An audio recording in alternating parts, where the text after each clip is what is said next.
Alors, il ne faut surtout pas garder pour soi son idée, il faut en parler un maximum.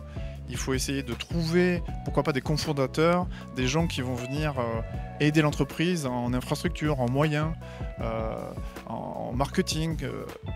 Il faut parler au maximum de gens pour confronter son idée à la réalité. Il faut aller voir les utilisateurs, il faut aller voir les fournisseurs. Il faut voir si son idée, elle est bien concrète et elle peut vraiment s'appliquer. Est-ce que les gens ont vraiment besoin de ça? Ça, c'est, je pense, la chose primordiale à faire.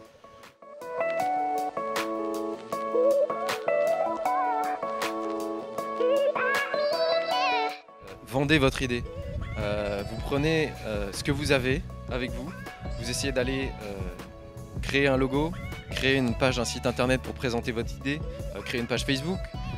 Vous pouvez faire une présentation commerciale, un PowerPoint ou peu importe pour aller montrer ça aux gens.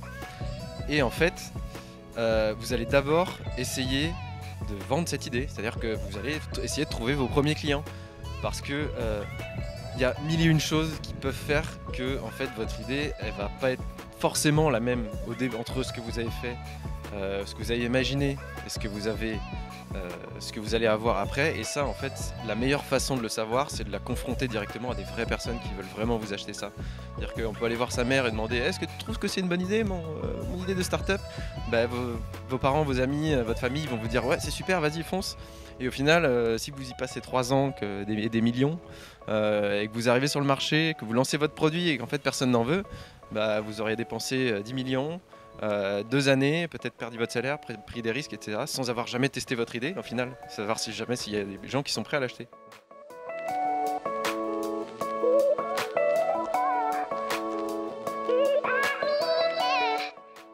Essayez de trouver des associés, des partenaires. Ouvrez-vous à la communauté. Il faut bien voir qu'un solo fondeur, enfin c'est très compliqué, il y a beaucoup de travail à effectuer et il va falloir essayer de faire travailler d'autres personnes que vous-même. Il va falloir aussi vous faire conseiller parce que c'est pas inné d'être start-upper.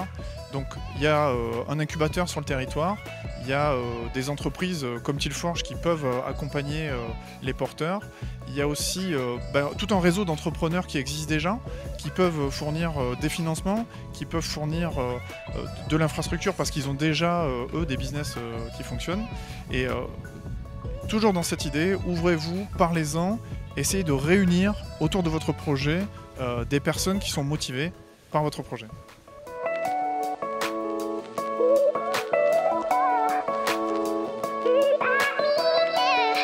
Partez de vos utilisateurs d'abord et de la valeur que eux peuvent en retirer. C'est important de travailler sur le besoin, les problèmes de vos utilisateurs. C'est eux qui consomment votre service et donc c'est presque à eux de dicter ce qui doit être fait. Maintenant, vous allez réaliser un produit minimum. Le but, c'est de ne pas partir sur un développement de 6 mois, c'est d'avoir quelque chose de tout petit, une première marche. Et cette première marche, elle doit se concentrer sur la valeur. Si vous faites ça, vous pourrez avoir des opportunités qui s'ouvrent ensuite et peut-être pivoter, changer un peu votre idée pour qu'elle soit vraiment pertinente pour vos utilisateurs. C'est la chose principale à savoir. Vous avez votre idée, ok, faites l'exercice de dire: ok, demain, si je devais vendre mon idée à quelqu'un, qu'est-ce que ça serait? Et faites l'exercice d'essayer de trouver le plus simple possible pour commencer à faire le premier pas et pas vous lancer dans des demandes de financement par-ci, des business plans par-là, des trucs qui vous font perdre votre temps, votre argent, votre énergie et qui vous amèneront pas nécessairement à du succès.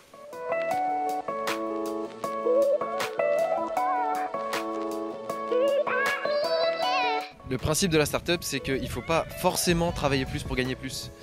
Il faut se concentrer sur qu'est-ce qui peut faire que votre business gagne plus d'argent sans forcément avoir à embaucher 10 commerciaux, sans forcément avoir besoin d'investir 10 millions, sans forcément avoir besoin de se creuser la tête énormément sur des années à développer des solutions.